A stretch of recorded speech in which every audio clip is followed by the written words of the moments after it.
السلام علیکم۔ لکھاری آن لائن میگزین میں خوش آمدید۔ ولف مافیا لو، ماہا شاہ، قسط نمبر 4۔ کچھ پل ایسے ہی گزرنے کے بعد بیبی اس سے الگ ہوتی اس کا ماتھا چوم گئی۔ کتنا سا تو اب کتنا بڑا ہو گیا ہے؟ بیبی نے محبت سے کہا تو وہ سر جھکا گیا۔ کہیں یہ بیبی کی دوسری شادی سے ہوا دوسرا بچہ تو نہیں؟ روحان کی زبان پر کھجلی ہوئی۔ سب نے اس کو گھورا۔ مجھے بیبی کے محبوب کی اولاد لگتی ہے تو رات کہاں پیچھے رہنے والا تھا؟ اب اگر دونوں کی آواز بھی نکلی نا تو اٹھا کر باہر پھینک دوں گا۔ ارکم کی سرد سرگوشی پر دونوں منہ بسورے سیدھے ہوئے۔ بڑی بھی کب سے اپنی آنکھوں سے تیزاب نکال رہی ہو، بتا دو یہ کون ہے؟ سب بےتاب ہیں۔ اشرف میاں کی بات پر یمہان نے مسکراہٹ دبائی۔ فینسی بوڑھا، بیبے کے جل کر کہنے پر درک کے لبوں پر مسکراہٹ چمکی۔ بیبے، آپ اس کو جانتی ہیں؟ یمہان نے ان سے پوچھا تو بیبے نے سر ہلایا۔ کیسے؟ کئی آوازیں ایک ساتھ گونجی۔ یہ تمہارا بھائی یعنی کزن ہے۔ بیبے نے جیسے دھماکہ کیا۔ مشرل فلک یمہان کے ساتھ ساتھ سب نے حیرت سے اس کو دیکھا۔ بیبے نے بتانا شروع کیا۔ زینب خاتون بیبے کی بیٹی تھی، لیکن انہوں نے پسند کی شادی کا کرنے کا کہا تھا، جس سے بیبے کے علاوہ سب ناراض تھے۔ لیکن زینب اپنی بات پر ڈٹی رہی تو بیبے کے شوہر نے ان کا نکاح ان کے پسندیدہ شخص سے کر کے ان کو ہمیشہ ہمیشہ کے لیے خود سے دور اور جائیداد سے بے دخل کر دیا۔ زینب روتی رہی، تڑپتی رہی، لیکن ان کا فیصلہ نہیں بدلا۔ کچھ سال گزرنے کے بعد زینب کے شوہر کو نشے کی لت پڑ گئی اور وہ چھوٹی چھوٹی باتوں پر لڑائی جھگڑا کرتا، مار پیٹ کرتا۔ زینب برداشت کرتی رہی۔ 2 سال بعد درک کی پیدائش پر زینب کو لگا شاید اب وہ بدل جائے، لیکن اس کو نہ بدلنا تھا، نہ وہ بدلا۔ پھر ایک دن جب درک 3 سال کا تھا، ان کا شوہر ان کو بنا بتائے غائب ہو گیا۔ انہوں نے بہت کوشش کی اس کو ڈھونڈنے کی، لیکن وہ نہیں ملا۔ اکیلی عورت کیسے رہتی زمانے کی باتیں اور خرچہ؟ وہ بہت اکیلی گھر کے کام کر کر کے اپنا اور درک کا پیٹ پال رہی تھی۔ 2 سال کا عرصہ پلک جھپکنے میں گزرا۔ ایک دن ان کی ملاقات بیبے سے ہوئی۔ دونوں ماں بیٹی بہت روئی، ایک دوسرے کا دکھ درد بانٹا۔ درک نے معصومیت سے اپنے پہلے رشتے کو دیکھا تھا۔ بیبی اس کو سینے سے لگائے چومے جا رہی تھی۔ وہ اس کو لے کر گھر گئی، لیکن بیبے کے شوہر نے ان کو اپنانے سے انکار کر دیا۔ زینب ان کے پیروں میں گر کر معافی مانگنے لگی، جس پر بھی تیار تھی، لیکن ان کے دل میں دراڑ تک نہ پڑی۔ وہ گھر سے مایوس ہو کر نکلی۔ ننھا درک اپنی ماں کو تڑپتے دیکھ رہا تھا۔ بیبی ان سے انہی کے گھر میں آ کر ملتی تھی۔ ایک دن اچانک ان کو ترکی سن کے بیٹے نے بلا لیا، ہمیشہ ہمیشہ کے لیے، اور وہ زینب کو بتا تک نہیں سکی۔ 10 سال بعد جب وہ واپس آئی ان سے ملنے تو وہاں نہ زینب کا پوچھنے پر پتہ چلا کہ وہ تو اب اس دنیا میں نہیں رہی۔ بیبی روتے تڑپتے نام و نشان تک نہ تھا درک کا جب واپس آئی۔ وقت گزرتا رہا۔ بیبی کے شوہر کے بعد ان کے بیٹے بہو کے انتقال نے ان کی کمر توڑ دی۔ اب ان کے لیے جو تھے وہ دونوں بچے تھے، لیکن اب درک کو دیکھ کر وہ بہت خوش ہوئی تھی۔ ان کی بیٹی کی آخری نشانی ان کے سامنے تھی۔ بیبی کی آنکھوں سے آنسو نکل رہے تھے۔ سب غم زدہ تھے۔ برو، یمہان نے اس کہتے ساتھ ہی اس کو سینے سے لگا لیا۔ درک نے گہری سانس لیتے اس کی گرد گرفت سخت کی۔ یہ تو آدھا سچ ہے، باقی کا سچ ہمیں بگ باس ہی بتائیں گے۔ ارکم کی سرگوشی پر وہ سر ہلا گئے۔ بھیا! مشرل فلک اس کے سامنے آتی اس کے گلے لگی۔ درک نے دونوں کے سر پر ہاتھ رکھا۔ غزالہ چپ چاپ سب دیکھ رہی تھی۔ کیا یار، ایک بار رابطہ تو کر لیتا۔ یمہان کی بات پر وہ سر جھکا گیا۔ میرا شہزادہ، بیبی نے محبت سے اس کو دیکھا۔ آپ نے مجھے پہچانا کیسے؟ درک نے دل میں مچلتا سوال پوچھ ہی لیا۔ تیری یہ آنکھیں جن کو میں بچپن سے دیکھ رہی، تیرے ہونے کا احساس، اور احساس کبھی غلط نہیں ہوتے بیٹا۔ بیبی کے محبت بھرے لہجے پر وہ واقعی متاثر ہوا۔ اگر ڈھنگ کا حلیہ بنا تو شہزادوں کو بھی پیچھے چھوڑ دے گی۔ یہ اتنے بڑے بڑے بال، اتنے جنگل تو لڑکیوں کے سر میں بھی نہیں ہوتا۔ بیبی نے کہا تو وہ ہنسا۔ مطلب آپ کی ساری پوتیاں گنجی ہیں؟ تراب نے آنکھیں پٹپٹا کر فلک کی طرف اشارہ کیا۔ اس کی بات کا مطلب سمجھتی وہ تلملا گئی۔ چاروں طرف کہے گونجے۔ یہ پیاری سی بچی کون ہے؟ انہوں نے مسکرا کر غزالہ کا پوچھا۔ اپن کی بیوی ہے بیبے، درک محبت سے بولا۔ اتنی چھوٹی سی لڑکی سے شادی کر لی، اور وہ بھی اتنی معصوم اور پیاری لڑکی سے؟ بیبے نے حیرت سے کہا تو روحان نے کہا لگایا۔ درک نے ان کو گھورا۔ غزالہ نے گھبرا کر ان کو دیکھا۔ ماشاءاللہ، چاند سورج کی جوڑی میرے بچے اور بہو کی۔ انہوں نے اس کی پیشانی چومی۔ 1 منٹ بیبے، میں کنفیوز ہوں۔ روحان کی بات پر سب نے اس کو دیکھا۔ کس بات پر؟ بدر نے آنکھیں چھوٹی کر کے پوچھا۔ ان دونوں میں سے چاند کون ہے اور سورج کون؟ روحان کے سوال نے بیبے کو سٹپٹانے پر مجبور کر دیا۔ بول اب بڑی بی، اشرف میاں مزے سے بولے۔ بیبے نے تیکھی نظروں سے اس کو گھورا۔ یہ چاند اور یہ سورج، تو راب نے کہا تو بیبے نے منہ کھول کر اس کو دیکھا، کیونکہ چاند پر اس نے اپنی طرف اور سورج پر آسمان کی طرف اشارہ کیا تھا۔ یوہان نے دھیما کہا لگایا۔ وہ زالہ بھی مسکراہٹ نہ روک پائی۔ گرہن لگا چاند۔ روحان کی بات پر کہے گونجے۔ تبھی ٹی وی پر نیوز چلی۔ شہر کے جانے مانی ایک معزز ہستی چوہان صاحب کے 2 بندوں کا کسی نے بے دردی سے رات کے کسی پہر قتل کر دیا۔ جس بے دردی سے ان کو مارا گیا لگتا ہے یہ کسی پورے گینگ کا کام ہے۔ چوہان صاحب کو پہلے بھی کئی دھمکیاں مل چکی ہیں، لیکن لگتا ہے کہ یہ ان میں سے ہی کوئی ایک ہے۔ اینکر چیخ چیخ کر کہہ رہی تھی اور وہاں موجود کسی کے چہرے پر پرسرار مسکراہٹ تھی۔ کائے کو نہیں جائے گی تو؟ درک نے اس سے پوچھا۔ میں اکیلی کیسے؟ وہ اٹک کر بولی۔ دیکھ، پہلی بات تو اپن سے بات کرتے ہوئے بالکل نہ اٹکا کر۔ دوسری بات، وہ روحان اور تراب تیرے ساتھ ہوں گے نا، اپن بھی آتا جاتا رہے گا، ادھر ہچ رہے گا اپن تیرے کو ٹینشن نہیں دینے کا، سنتولن بنا کے رکھنے کا۔ وہ مسکرا کر بولا تو اس کے عجیب و غریب زبان پر اس کا منہ کھلے کا کھلا رہ گیا۔ ارے اپنے کا مطلب ہے دھیان لگا کر پڑھنے کا نا، تیرے کو تو کوئی ہاتھ بھی ٹچ نہیں کر سکتا۔ درج کے سمجھانے پر اس نے سر ہلایا۔ گڈ میری کرسٹل ڈول، میرے دل کا زلزلہ۔ وہ مسکرا کر اس کو اپنے ساتھ لگا گیا۔ بدر شاہ نے ایک نظر اس کو دیکھا۔ آخری بار سوچ لے یمہان، تو اپنے سے اتنا نہیں گر سکتا۔ بدر کی بات پر اس نے بال درست کرتے ایک نظر اس کو دیکھا۔ تو جانتا ہے نا، جو کرنے کا یمہان ٹھان لے پھر مر کر بھی اس سے پیچھے نہیں ہٹتا۔ یمہان کی بات پر وہ ہونٹ بھینچ کر رہ گیا۔ لیکن تو اچھا نہیں کر رہا یار، ایک غلط فہمی کی اتنی بڑی سزا اس معصوم کو نہ دے۔ بدر نے ایک بار اور کوشش کرنے کی کوشش کی لیکن پھر لب دبا گیا۔ اب ایک ہی شخص اس کو بچا سکتا تھا اور وہ تھا ولف۔ ارمہام صدی مشن سے آتے ہی بستر پر دراز ہوا۔ سر، میں اندر آ سکتی ہوں؟ حسینہ کی آواز پر وہ گہری سانس لیتے اٹھ کھڑا ہوا۔ یس۔ اس کی اجازت ملتے ہی حسینہ اندر داخل ہوئی۔ جس مسئلہ شاری کہیں۔ ارمہام نے مسکرا کر اس کو دیکھا۔ سر، ولف کے بارے میں تھوڑی انفارمیشن ملی ہے اور میں یہ آپ سے پرسنلی شیئر کرنا چاہتی ہوں۔ حسینہ کی سنجیدہ آواز پر وہ سر ہلا گیا۔ آئیں بیٹھے پلیز۔ وہ اس کو سامنے بیٹھنے کا اشارہ کر دیا۔ جی، تو شروع کریں، ارمہام نے سنجیدہ لہجے میں کہا۔ یہ ولف کون ہے، کیا ہے، کہاں سے ہے؟ اس کی اصلی آئیڈینٹی سیکرٹ ہے۔ یہ سب بھی کہیں آتا جاتا ہے، اپنی آئیڈینٹی چھپا کر چینج کر کے جاتا ہے۔ مختلف حصوں میں آج تک یہ سامنے آیا ہے۔ اس کی اصل شکل اس کے خود کے گینگ نے بھی نہیں دیکھی۔ یہ اتنا شاطر ہے، کچھ ایکٹرز کو ہائر کر کے اپنا کردار کرواتا ہے۔ اصل میں وہ کون ہے یہ کوئی نہیں جانتا۔ ہاتھ آئے شکار کو کبھی کسی کے لیے نہیں چھوڑتا، چاہے وہ کتنا ہی اہم کیوں نہ ہو۔ فائدے نقصان کی بالکل پرواہ نہیں کرتا، چاہے سامنے اس کی قیمتی چیز ہی کیوں نہ داؤ پر ہو۔ حسینہ کی بات پر ارمہام نے ہنکارا بھرا۔ انٹرسٹنگ، بہت مزے کا آدمی ہے۔ ارمہام مسکرایا۔ حسینہ نے نہ سمجھی سے اس کو دیکھا تھا۔ رات کے پہر خود کو ہور پانی کی پیاس محسوس ہوئی، حلق میں جیسے کانٹے سے ہو گئے تھے۔ وہ گلا تر کرتی بیڈ سے اٹھی لیکن جب سے داؤ لگا کر بیٹھے اس شخص نے اس کی ناک پر رومال رکھتے اس کو بے ہوش کر دیا۔ وہ اس کی باہوں میں مچلتی بے سدھ ہو گئی تھی۔ اس شخص نے اس کو کندھے پر ڈالتے باہر نکلنا چاہا لیکن غلطی سے اس کا پاؤں ٹیبل سے ٹکرایا، جس سے اس پر پڑا گلدان ٹھا کی آواز سے زمین پر گرا۔ کون ہے؟ کون ہے؟ رابعہ بیگم جلدی سے اٹھی۔ وہ شخص ہونٹ بھیجتے ہوئے ہوا کی سپیڈ سے وہاں سے نکلا۔ ہور، ہور، رابعہ بیگم نے اس کو پکارا۔ اگلے ہی پل انہوں نے لائٹ آن کی لیکن ہور کہیں نظر نہیں آئی۔ ہور، کہاں ہو تم؟ رابعہ بیگم پریشانی سے بولی۔ اگلے ہی پل انہوں نے پورے گھر میں اس کو دیکھا لیکن وہ ہوتی تو ملتی نا۔ یا اللہ، میرے بچے کی حفاظت کرنا، وہ روتے ہوئے بولی۔ اگلے ہی پل انہوں نے ارمہام کا نمبر ملایا لیکن وہ بند جا رہا تھا۔ وہ وہیں سجدے میں گرے دعائیں مانگنے لگی۔ گاڑی سے اترتے یمہام نے منہ سے ماسک اتارا اور گہرا سانس لیا، پھر مسکراتے ہوئے اس کی گود میں اٹھاتے گودام کا دروازہ کھولا تو پورا گودام اندھیرے میں ڈوبا ہوا تھا۔ اگلے ہی پر دھڑ دھڑ لائٹس آن ہوئی۔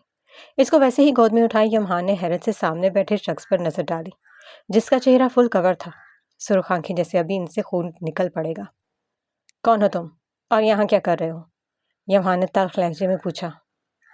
میرے علاقے میں آ کر میرے ہوتے ہوئے کسی کی عزت پر ہاتھ ڈال رہا اور پوچھتا ہے میں کون ہوں؟ اس کے سنسنی خیز لہجے پر یمہان سیکنڈ میں سمجھا کہ اس کے سامنے ولف ہے۔ یہ معاملہ میرا معاملہ ہے، تم اس میں نہ ہی پڑو، یمہان نے سخت لہجے میں کہتے حور کو جو صوفے پر لٹایا۔ معاملہ تیرا ہوتا تو میں نہ پڑتا، یہاں معاملہ میرے ہوتے ہوئے غلط کام کا ہے جو میں ہونے نہیں دوں گا۔ اس کے لہجے میں وحشت تھی۔ اتنا ہی تم غلط کام روکنے والے ہو تو اس کو کیوں نہیں روکا؟ اس نے میرا کردار، میری عزت کی دھجیاں اڑا دی۔ میں جو آج تک کوئی ڈیل نہیں ہارا، 12 گھنٹے میں 10 ڈیل ہار گیا، صرف اور صرف اس کی وجہ سے۔ یمہان دھاڑا۔ آواز نیچی رکھ، ہاتھ اور زبان میری بھی بہت چلتی ہے، اور اگر یقین نہیں ہے تو ایک بار پھر اونچی آواز میں بات کر کے دیکھ۔ تیری ساری زندگی اپنی آواز سننے کو تو ترس جائے گی، اور اشاروں میں بات کریں گے۔ اس کے ٹھنڈے ٹھار لہجے پر وہ دانت بھینچ گیا۔ رہی بات اس کی تو اس نے جان بوجھ کر نہیں کیا، ڈر گئی تھی، غلط فہمی ہو گئی تھی۔ اور تو بدلے میں کیا کر رہا ہے؟ اس کا وجود داغدار کر رہا ہے، اس کی عزت کے ساتھ کھیل رہا ہے۔ وہ بولا تو یمہان تھوڑا حیران ہوا، کیونکہ جہاں تک اس نے سنا تھا ولف ٹائم ضائع نہیں کرتا تھا، بس وار کرتا تھا۔ میں اس کی عزت کھیل سے کھیلنے نہیں یہاں لایا، نہ یمہان دورانی کا کردار اتنا کمزور ہے کہ وہ کسی کی عزت کو کھیلے۔ یمہان کی بات پر ولف نے ایک کہکہا لگایا۔ جانتا ہے تیری ثنا کی وجہ سے کیا ہوگا؟ رب تو سب دیکھ رہا ہے کہ تو نے اس کے ساتھ کچھ نہیں کیا، لیکن جب صبح یہ اپنے گھر جائے گی تو زمانے والے اس کو پاک باز مانیں گے۔ ان کی نظر میں یہ ایک داغدار عورت ہوگی، اور تو اچھے سے جانتا ہے ہمارا معاشرہ کتنی گری ہوئی سوچ کا مالک ہے۔ وہ اس کو جینے نہیں دے گا، وہ اس کو سکون کی سانس نہیں لینے دے گا۔ ولف کی بات پر وہ سر جھکا گیا۔ اب کہاں جا رہا ہے؟ اس کو مڑتے دیکھ کر وہ بولا، قاضی کو بلانے۔ یمہان سرخ آنکھوں سے بولا اور وہاں سے نکلا۔ پھک سالہ الٹی کھوپڑی کا یہ ملا تھا میرا بھائی بننے کے لیے۔ اس کے جاتے ہی وہ منہ سے نقاب نکال کر بڑبڑایا اور کال ملا کر کسی کو کچھ بتانے لگا۔ ارکم نے واکی ٹاکی پر بجتے بیل پر نیند سے بند ہوتی آنکھیں کھولیں۔ اس سے پہلے وہ کچھ بولتا اس کے کانوں میں آواز گونجی۔ امان روڈ کے پاس کل دن کے 12 بجے انسانی آرگنز کی ڈیلز ہوگی۔ آپ سب کو بلیک ممبا یاد کر آئے۔ ایک ہی بات کو 2-3 بار دہرایا گیا۔ ارکم نے لب بھینچے۔ شاید کوئی آس پاس واکی ٹاکی پر رابطہ کر رہا تھا، اسی وجہ سے سگنل کیچ ہو گیا تھا۔ روحان، ارکم نے جلدی سے روحان کو جھنجھوڑ کر اٹھایا۔ روحان پریشانی سے اٹھا اور ارکم نے سارا معاملہ اس کو بتا دیا۔ روحان نے سر ہلاتے جلدی سے اس کی واکی ٹاکی کی ہر کال کو کنیکٹ کرنا شروع کیا۔ حسینہ کے جاتے مہام نے سکون سے آنکھیں موندی۔ ڈیوٹی کی وجہ سے وہ فون آف کر گیا تھا، اور اب وہ اتنا تھک چکا تھا کہ اس نے غور ہی نہیں کیا، لیکن اچانک کسی خیال کے تحت اس نے فون آن کیا تو لاتعداد مسڈ کال حور کے نام سے اس کے فون پر موصول ہوئی۔ یہ حور بھی نہ، ارمہام نے مسکرا کر کال ملائی۔ دوسری طرف سے 1-2 بیل جانے کے بعد کال اٹھا لی گئی۔ دوسری طرف سے جو خبر اس کو ملی، اس کا دماغ سن ہو گیا۔ میں آتا ہوں، وہ کامتے لہجے میں بولتے ہوئے وہاں سے نکلا۔ پوری آرمی ٹیم نے اس کو آندھی طوفان کی طرح بھاگتے ہوئے دیکھ کر اس کے پیچھے قدم بڑھائے، اور اگلے ہی پل سب نے دیکھا کہ فل رفتار سے گاڑیاں کیمپ سے نکلیں۔ ارمام زہیدی کی بہن اغوا ہو چکی تھی، اب یقیناً سب اس کے قہر میں آنے والے تھے۔ حور نے اپنے دکھتے سر کو پکڑا اور ایک نظر ایک چھوٹے سے کمرے میں ڈالی جہاں خاموشی ہی خاموشی تھی۔ اچانک اس کا ذہن بیدار ہوا۔ کون ہے؟ کون لایا ہے مجھے یہاں؟ بھا، مما کوئی ہے، بچاؤ! وہ چیخی۔ آنسو اس کی آنکھوں سے بہہ رہے تھے۔ میں کہہ رہی ہوں مجھے نکالو یہاں سے۔ بھا، مما! وہ بے بسی سے رو پڑی۔ تبھی کوئی اندر داخل ہوا۔ حور نے خوف سے آنکھیں بڑی کر کے اس کو دیکھا۔ اندر آنے والی شخصیت کو دیکھ کر اس کا رنگ فک ہوا۔ یمہان، اس کے منہ سے بے ساختہ نکلا۔ تمہاری وجہ سے میں ہارا ہوں، اب میں تمہیں بتاؤں گا کہ اصل ہار کیا ہوتی ہے۔ وہ غرا کر بولا تو حور نے خوف سے اس کو دیکھا۔ کچھ ہی دیر میں مولوی آئے گا، تم سے نکاح کا پوچھے گا، تم نے قبول کر لینا ہے۔ یمہان کی سرد آواز پر اس کی آنکھیں پھیلی۔ نہیں کروں گی میں آپ سے نکاح، وہ چیخی تھی، حلق میں جیسے کانٹے اگ گئے تھے۔ بکواس بند، آئندہ میرے سامنے اونچی آواز میں بولنے کی کوشش کی تو یہ زبان کاٹ کر کتوں کے سامنے پھینک دوں گا۔ یمہان اس سے بھی اونچی آواز میں دھاڑا تھا۔ حور نے سہم کر اس کو دیکھا۔ میں مانتی ہوں مجھ سے غلطی ہوئی، میں معافی مانگنے کے لیے بھی تیار ہوں، لیکن مجھے آپ سے شادی نہیں کرنی، وہ تڑپ کر بولی۔ یمہان کے چہرے پر طنزیہ مسکراہٹ آئی۔ شادی تو تمہاری مجھ سے ہی ہوگی، چاہے کچھ بھی ہو جائے۔ شادی کے بعد ہی تو پورے حق سے میں تمہاری ہار کا معنی بتاؤں گا۔ یمہان کے سرد لہجے پر وہ جی جان سے کانپی۔